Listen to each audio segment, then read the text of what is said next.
नमस्कार।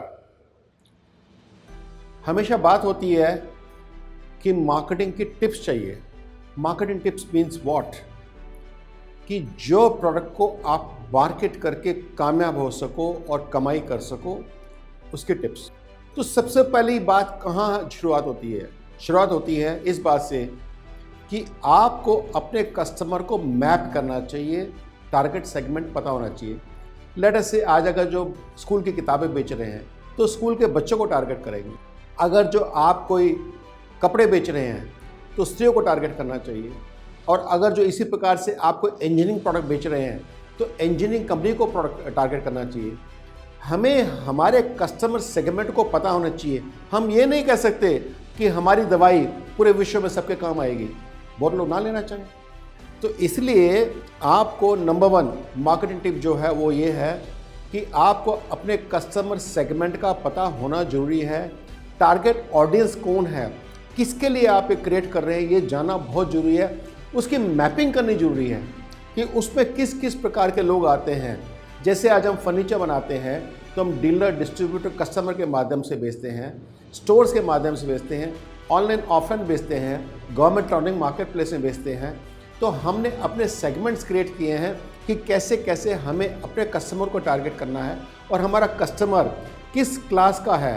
क्या मर्सिडीज़ में घूमता है, क्या बाकी गाड़ी में घूमता है, साइकिलों पर घूमता है, किसके लिए बना रहे हैं। हमने टारगेट किया के हिसाब से प्रोडक्ट को क्रिएट किया, रेंज को क्रिएट किया और उनको देना शुरू किया। तो that is the first tip कि नो योर कस्टमर।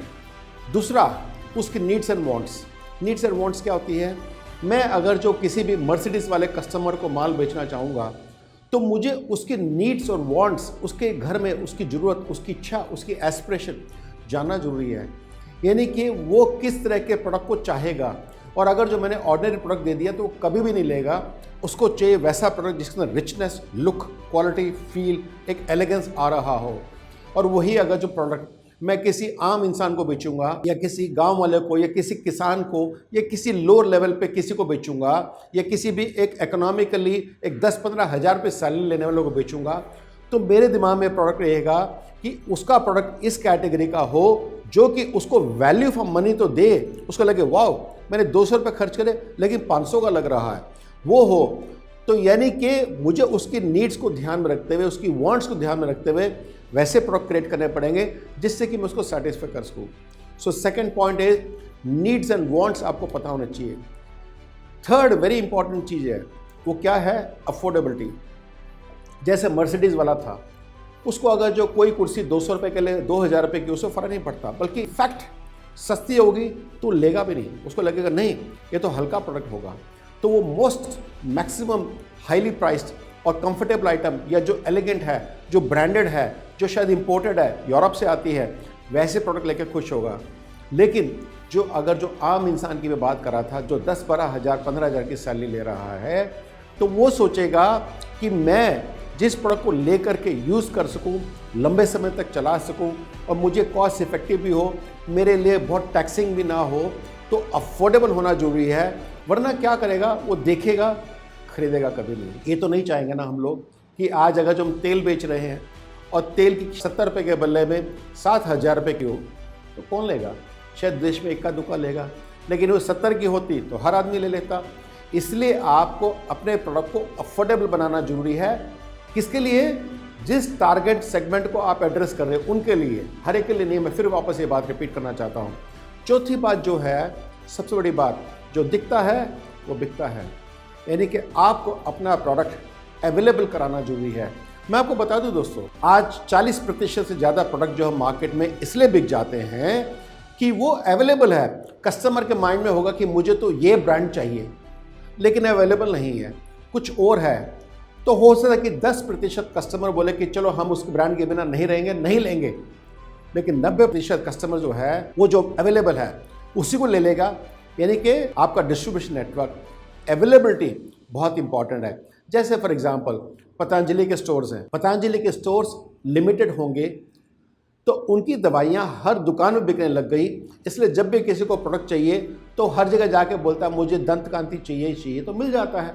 तो बिक जाता है। तो अवेलेबल कराना बहुत जरूरी है, वरना क्या होगा, आपका प्रोडक्ट बहुत अच्छा भी होगा लेकिन क्योंकि अवेलेबल नहीं है और सेल नहीं आती है तो आप बोलेंगे यार मजा नहीं आया, वॉल्यूम आनी थी आई नहीं, इसके कारण इस प्रोडक्ट फेल हो गया, इसको छोड़ देते हैं, बिजनेस बंद कर देते हैं। That is the biggest mistake people do.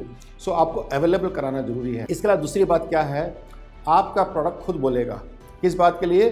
अगर आपकी क्वालिटी अच्छी है, सर्विसेज अच्छी है और आप अपने कस्टमर का ख्याल कर रहे हैं तो आपकी पहले वर्ड ऑफ माउथ पब्लिसिटी होगी, लोग आपकी तारीफ करेंगे, लोग बोलेंगे अरे मैंने वो प्रोडक्ट यूज़ किया था, बहुत ही अच्छा है, आप भी ले लीजिएगा। फिर इसके बाद जब आप उस पर हल्का सा पब्लिसिटी का तड़का देते हैं तो जो कस्टमर कभी आने भविष्य वक्त में लेने वाले हैं वो कस्टमर जब उसके बारे में सुनेंगे तो हाथों नहीं खरीदेंगे लेकिन उनके जहन में रह जाएगा, दिमाग में रह। जैसे कोलगेट है, कोलगेट बैठे आप सुबह शाम सुनते हैं, बचपन से देखते आए तो आप खरीदते रहे और आपको लगता है कि वही लेना चाहिए। तो इसी प्रकार से आपको रिमाइंडर के हिसाब से पब्लिसिटी करके लोगों के दिमाग में डालना जरूरी है। जैसे ही आप डालेंगे तो बहुत बड़ा फर्क पड़ जाएगा। That is a 5th point. 6th point सबसे इंपॉर्टेंट क्या है? Customer feedback. अगर जो आपने अपने कस्टमर से हर बार कॉन्स्टेंटली फीडबैक नहीं लिया और कॉन्स्टेंट फीडबैक लेके उसके हिसाब से प्रोडक्ट को इवॉल्व नहीं किया, चेंज नहीं किया, जैसे कस्टमर ने प्रोडक्ट लिया, आपकी चाय पी या आपसे कोई भी सामान लिया, उसको पसंद आया नहीं आया और आपको ये नहीं पता कि उसको पसंद आया नहीं आया, आपको लगेगा बिक गया, एक बार बिका। वही कस्टमर रिपीट सेल लेने जब आए तो इसका मतलब उसको कस्टमर को प्रोडक्ट पसंद आया। नहीं लेने आए तो उसका फीडबैक होना जरूरी है। जो कंपनियां फेल हो जाती है लेने में, इसके कारण वो कंपनियां फेल भी हो जाती हैं जीने में। तो मेरा आपसे रिक्वेस्ट है कि कस्टमर का फीडबैक लीजिए। ये 6 पॉइंट जो मैंने आपको बताए इनको कर डालिएगा, देखिए आपको कामयाब होने से कोई नहीं रोक सकता। धन्यवाद।